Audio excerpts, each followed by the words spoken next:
Senhoras e senhores, moças e rapazes, meninos e meninas, sejam todos muito bem-vindos ao LAC Cursos. Eu sou Edenilson Moraes e hoje a gente vai falar sobre os conflitos no período colonial. Uma série de conflitos que ocorreram entre sertanistas e as autoridades coloniais, conflitos com a Igreja Católica, conflitos com os povos indígenas. Uma série de conflitos que marcaram a nossa história durante o período colonial. Bom, a gente vai começar falando sobre a questão da rivalidade envolvendo Portugal e Espanha. Vamos falar então aqui de uma rivalidade ibérica, Portugal e Espanha, disputando os domínios territoriais. Olha, você já vê o mapa aqui na nossa tela mostrando a América Portuguesa.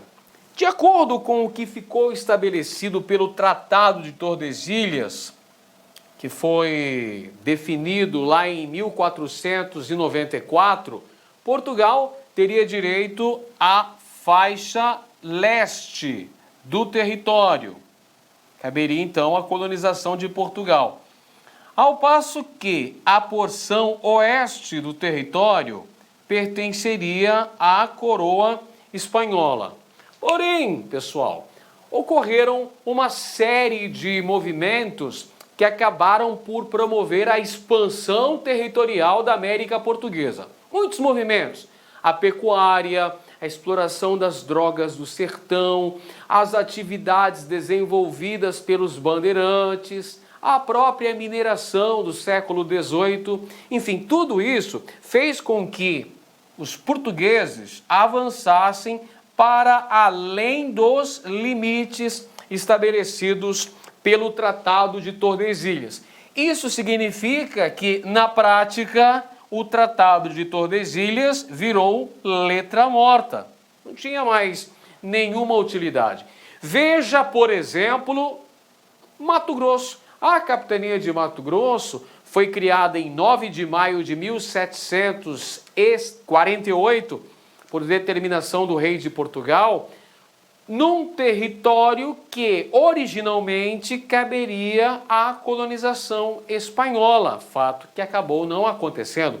Por essa razão, a capitania de Mato Grosso foi integrada ao território colonial português, fez parte da chamada América Portuguesa. Então a gente tem essa rivalidade entre Portugal e Espanha ao longo das primeiras décadas do século XVIII em virtude da expansão territorial da América Portuguesa.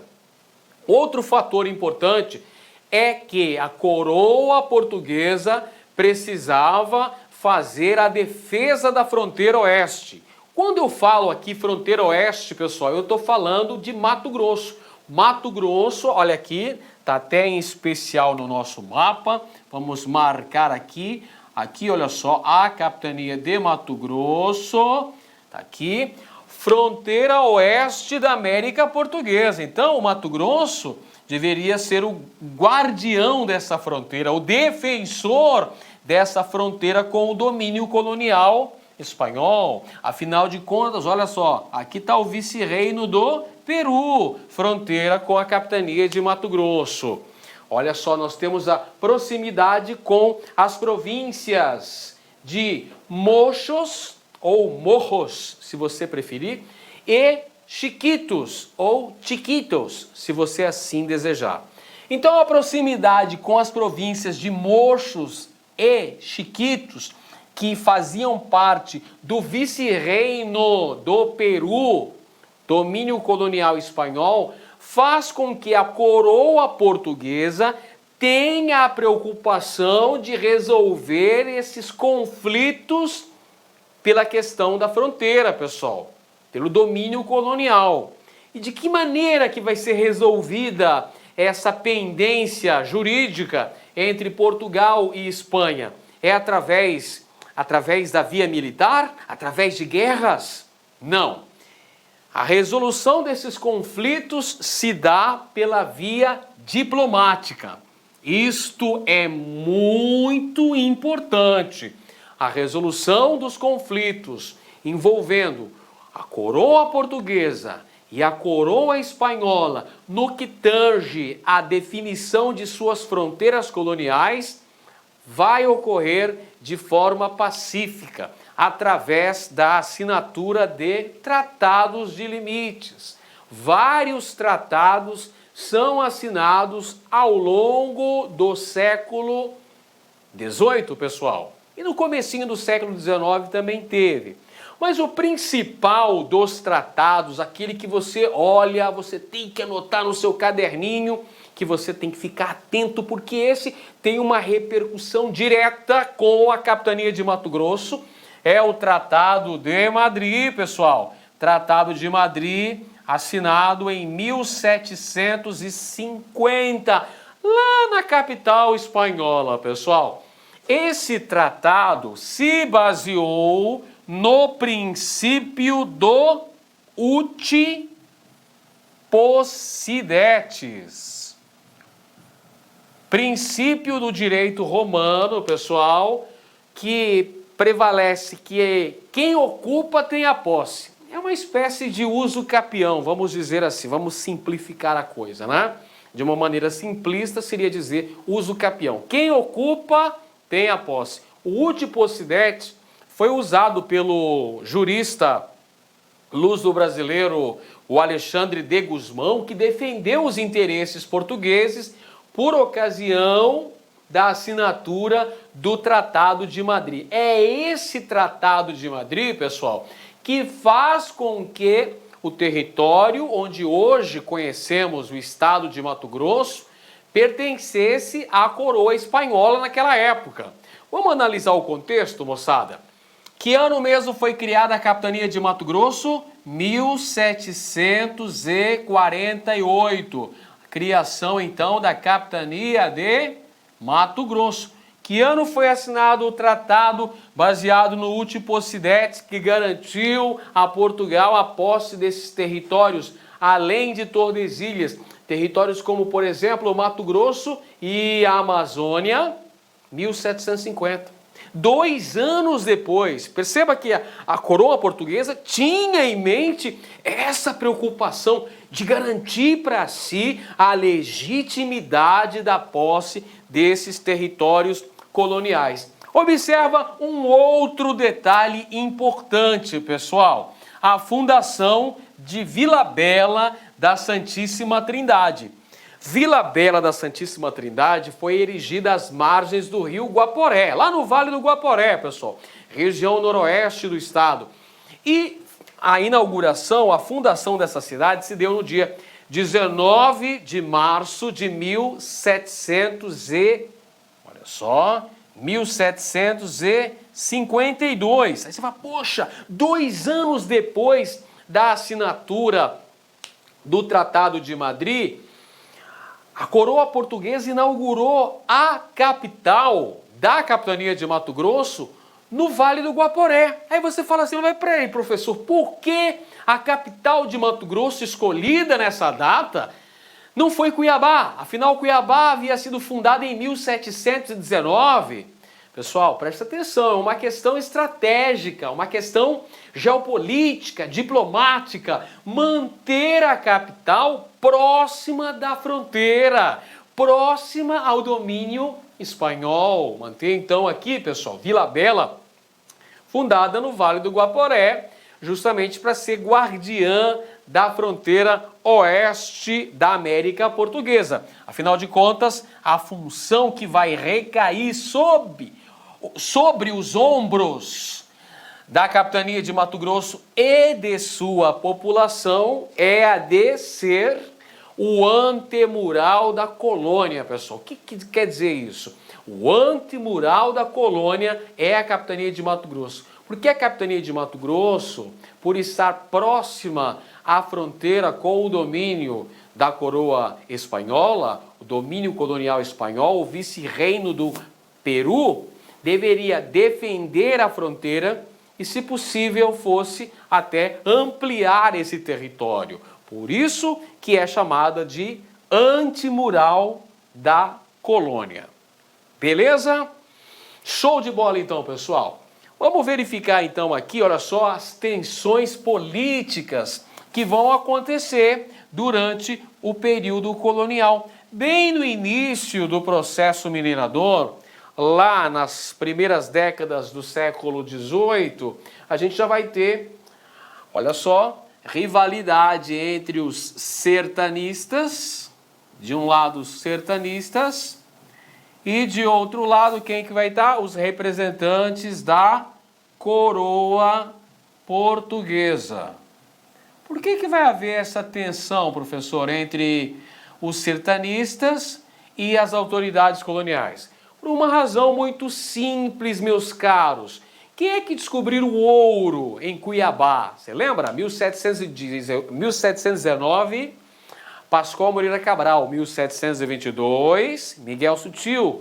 Década de 1730, os irmãos Pais de Barros ali encontrando ouro na região do Mato Grosso, onde atualmente situa-se Vila Beira da Santíssima Trindade, na região do Guaporé. Com a descoberta de ouro por esses sertanistas, os bandeirantes, que encontraram ouro nas terras mato-grossenses, é claro que a coroa portuguesa tinha a intenção de implantar a lei e a ordem nessa região, cobrar os impostos. Então, evidentemente, que com isso temos um choque de interesses entre os sertanistas, que haviam encontrado ouro em terras mato-grossenses no início do século XVIII, e as autoridades coloniais que queriam implantar o fisco, queriam estabelecer uma ordem nessa região. Então é por isso que teremos uma série de conflitos de interesses, pessoal, envolvendo então, de um lado, os fundadores de Cuiabá. Quem são os fundadores de Cuiabá? São os bandeirantes, os sertanistas paulistas que para cá vieram inicialmente com o objetivo de prear índios e depois com a descoberta de ouro, primeiro no Cochipó e depois na Prainha. O interesse se voltou para quê? Exploração mineral, para a mineração de ouro. Só que com isso, a administração colonial portuguesa também vai ficar de olho nessa região, principalmente, pessoal, para fazer o controle sobre a extração aurífera. Quando eu falo sobre o controle da extração aurífera, eu estou dizendo em regulamentação, em fiscalização, em cobrança de impostos, em controle da entrada e da saída de mercadorias dessas regiões mineradoras. Bom, a coroa portuguesa queria a todo custo evitar confrontos, evitar conflitos violentos com os sertanistas, pessoal. Vamos analisar bem aqui a questão. Início do século XVIII, uma região mineradora, uma região no interior da América Portuguesa, distante do litoral, uma região onde existia a extração de ouro. Ia gerar o quê? Podia gerar muita rivalidade, muita disputa, ganância por esse ouro, e isso, invariavelmente, poderia levar à violência. Por essa razão que o poder metropolitano precisava estar em Cuiabá para garantir a lei e a ordem. Só que aí vai bater de frente com os interesses desses primeiros sertanistas que encontraram ouro e que não vão querer perder esse prestígio político alcançado por conta das jazidas auríferas. Muito bem. As minas de Cuiabá, pessoal, olha só, informação importante, hein? As minas de Cuiabá faziam parte da capitania de São Paulo. Cuiabá, então, pertencia ao território da capitania de São Paulo. São Paulo e Minas de Ouro. A capitania de São Paulo era imensa, pessoal, era composta por São Paulo, Minas, Mato Grosso do Sul, Goiás, Paraná. Era uma capitania de dimensão assim continental. Tudo isso estava sob a autoridade do capitão-general e governador de São Paulo. Com a descoberta de ouro das famosas Minas do Sutil. As Minas do Sutil foram a segunda jazida de ouro encontrada em Cuiabá, 1722, pelo bandeirante sorocabano Miguel Sutil, no córrego da Prainha. Isso aguçou, isso acendeu, aumentou a migração para Cuiabá. Muita gente veio ávida de encontrar ouro e conseguir um rápido enriquecimento. E é claro que o poder metropolitano, eu falo sobre as autoridades coloniais portuguesas, vão ficar muito atentas a isso. O governador de São Paulo, Dom Rodrigo César de Menezes, era o nome da fera, Dom Rodrigo César de Menezes, então pretendia estabelecer o poder metropolitano nas minas de Cuiabá, para, dessa maneira, conseguir manter uma fiscalização sobre a extração aurífera, sobre a tributação, a cobrança dos impostos, a cobrança do quinto, por exemplo, né? Que era 20% sobre a extração de ouro. Controlar o vai e vem de mercadorias, pessoal, a entrada e saída de mercadorias, cobrando os devidos impostos para a coroa portuguesa. Enfim, o objetivo do governador de São Paulo, Dom Rodrigo César de Menezes, era fincar definitivamente o poder metropolitano em Cuiabá. Mostrar que quem mandava era a metrópole, era a autoridade de Portugal. Só que tem um problema. A política local era controlada por sertanistas ricos. Pascoal Moreira Cabral acabou se tornando, o fundador de Cuiabá, bandeirante, acabou se tornando uma pessoa de muita importância política aqui na vila, aliás, no Arraial ainda, no Arraial de Cuiabá. Miguel Sutil, né, que descobriu no córrego da Prainha as minas do Sutil ou lavras do Sutil. Os irmãos Leme, pessoal, não podemos esquecer dos irmãos Leme, que eram também comerciantes ricos, que eram também mineradores e que tinham uma importância muito grande no Arraial de Cuiabá. Quem mandava no Arraial eram os irmãos João e Lourenço Leme. Eles que vieram de Itu, interior da capitania de São Paulo, vêm para o sertão mato-grossense, vêm residir em Cuiabá. O que é que os atraiu aqui? Ora, o que os atraiu aqui foi o ouro encontrado em Cuiabá. Faz com que estes dois sertanistas, os irmãos Leme, João e Lourenço, viessem fixar residência em Cuiabá e vão acabar se tornando representantes do poder local. Eles vão, inclusive, aí entrar em atrito com o Pascoal Moreira Cabral e vão assumir o controle político do Arraial de Cuiabá. Aí estão os sertanistas irmãos Leme. Eles vêm de Itu e vão passar a morar no Arraial de Cuiabá, se tornando as mais importantes figuras políticas até então. Aí a gente vai ter o caso dos irmãos Leme, pessoal. O caso dos irmãos Leme é uma página importante da nossa história colonial. Diz respeito ao conflito que existiu entre o governador da capitania de São Paulo, Dom Rodrigo César de Menezes, e esses comerciantes opulentos, os irmãos Leme. Inicialmente, o governador de São Paulo tentou promover um aliciamento dos irmãos Leme, oferecendo a um deles cargo público. o cargo de provedor dos quintos das minas de Cuiabá. Só que em contrapartida, os Leme pediram que os dois irmãos tivessem cargos públicos, que fosse dado também o cargo de regente mor, para o outro irmão Leme. Então isso mostra que os irmãos Leme queriam mostrar, queriam demonstrar que tinham personalidade e que tinham prestígio político. O governador, evidentemente, não topou essa parada. Então ocorre um rompimento dos irmãos Leme, João e Lourenço, com o governador de São Paulo, Dom Rodrigo César de Menezes.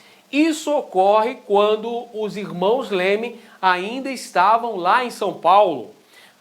E viriam para Cuiabá. Eles estavam preparando uma monção. Você sabe que as monções eram aquelas expedições fluviais que partiam do interior da capitania de São Paulo, de Itu, e durante 4 ou 6 meses percorriam o interior do território até chegar às minas do Cuiabá, trazendo uma série de mercadorias, roupas, ferramentas de trabalho, alimentos diversos como o sal. Traziam muitas pessoas, membros do clero, autoridades coloniais, traziam escravos. Essas eram as monções. Os irmãos Leme estavam em São Paulo com as suas embarcações, as suas canoas, estacionadas às margens do rio Tietê, quando houve uma emboscada para prender os irmãos Leme. Bom, na verdade, o que vai ser acusado é que os irmãos Leme teriam, supostamente, uma vida de prática de constantes crimes, de assassinatos, de estupros, de várias violências cometidas no interior de São Paulo, cometidas em Itu, principalmente. Então, sob essa alegação, ocorre uma emboscada organizada pelo governador de São Paulo com a missão de prender os Leme. Com isso, um dos irmãos Leme é preso, perfeito?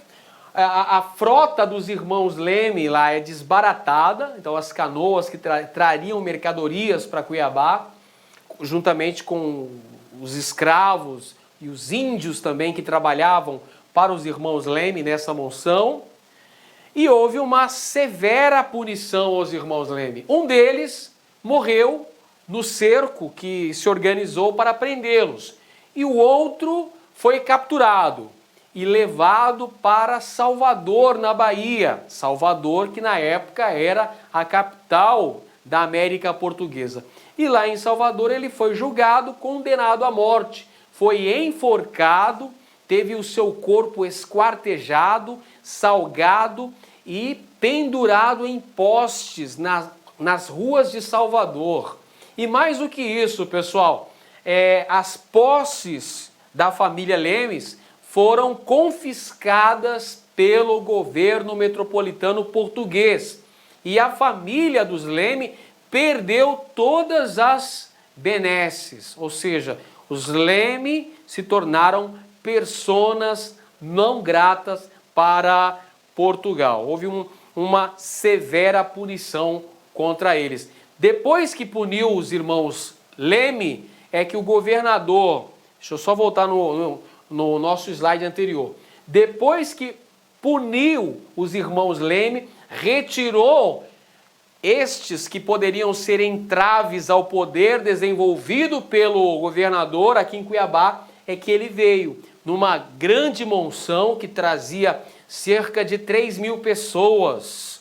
Eram mais ou menos 300 embarcações, 300 canoas que compunham a monção do governador de São Paulo, Dom Rodrigo César de Menezes. Atenção, este governador de São Paulo residiu em Cuiabá durante 18 meses. Ficou 1 ano e meio morando em Cuiabá. Alguns historiadores mais entusiastas chegam inclusive a dizer que durante 1 ano e meio, Cuiabá acabou se tornando a capital da capitania de São Paulo. E é justamente esse governador, pessoal, o Dom Rodrigo César de Menezes, que elevou Cuiabá à categoria de vila.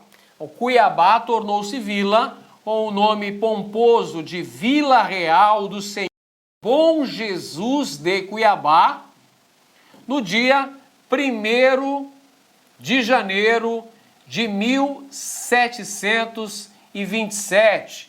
Foi inaugurado, então, o Senado da Câmara de Cuiabá, ou seja, a Câmara Municipal de Cuiabá. Foi instalado o Pelourinho, o símbolo do poder metropolitano em Cuiabá, durante o período em que o governador de São Paulo deixou o povoado, a Vila de São Paulo, e veio fiscalizar in loco a extração aurífera em terras cuiabanas. É claro que cobrou muito imposto da galera que morava na Vila de Cuiabá nessa época. E tanto é que alguns sertanistas até picaram a mula, saíram aqui da região porque não aguentaram o arroxo fiscal.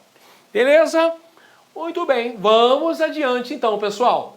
Conflitos com a Igreja Católica. Olha só, a Igreja Católica foi parceira, foi companheira da coroa portuguesa no processo de colonização.